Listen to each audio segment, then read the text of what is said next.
है? भगत सिंह, सुखदेव सिंह, राजभर सिंह, है 23 साल के बच्चे थे,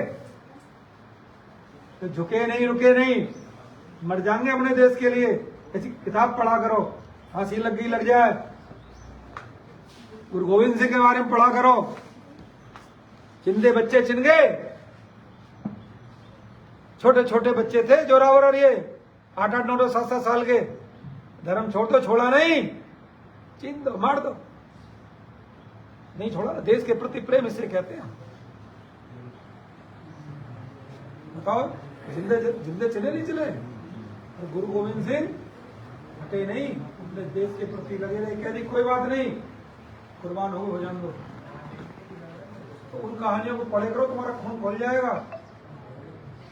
चलते हुए तेल में, कड़ावों में डाल दिए गए। उनकी शहादत है, उनकी कुर्बानी है, जो तुम्हारे दांत खिलने मेरे तुम्हारे।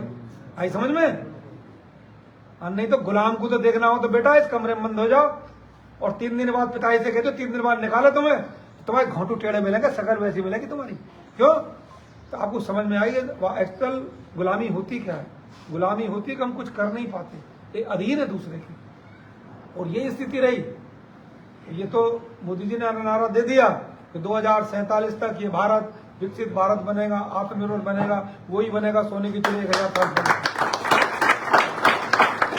लेकिन ये तो बना गए, और जब तुम नहीं जागे या नहीं सुन रहे तो फिर हो जाओगे। ये हमारी भारत माता कई बार हमारे टुकड़े कटे हैं, कई बार हमारे हिस्से हुए हैं। अगर गिनती करने लगोगे ना, ये अफगानिस्तान, ये नेपाल, ये बांग्लादेश, ये क्या नाम है श्रीलंका, ये सब भारत के हिस्से थे। कटते गए, कटते गए, कटते गए, छोटी होती गई। कहीं ना कहीं क्यों हुई कि हमें कहीं ना कहीं दिक्कतें थी। ये पाकिस्तान हमारा हिस्सा, और अगर माँ के टुकड़े कटते दर्द होता नहीं होता, और ऐसे होते रहेंगे। तो भैया जागो, जागरूक बनो, इतिहास जरूर पढ़ो, जरूर पढ़ो इतिहास। ये नहीं है कि जिस लिए भगवान ने भेजा। 84 लाख जोनियों के बाद में इंसान की जोनी मिलती है। कि गए जो सुबह घूमने आए, चले गए, माँ बाप का कमा खा लिए, ठीक है माँ बाप कमा रहे हैं, लेकिन जो तुम्हें काम मिला, पढ़ने का मिला, उस पढ़ाई को अच्छी तरह से करो। आगे तुम बढ़ोगे, देश बढ़ेगा, प्रदेश बढ़ेगा, और अपना परिवार को बढ़ाओगे, नाम होगा देश का।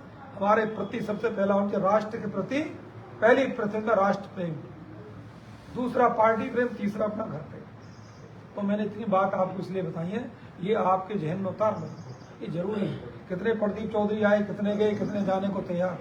आप ही जैसे लोग देश चलाओगे, आप नहीं चलाना, लेकिन ये जज्बा नहीं होगा, ये चीजें नहीं पता होगी तो कैसे चलाओगे, है ना। तो ये देश और दुनिया का, एशिया का सबसे बड़ा एयरपोर्ट बनने जा रहा है। 28 मार्च में सुबह हम लोग सब वहाँ 9:30 बजे तक छोटी छोटी बनाए।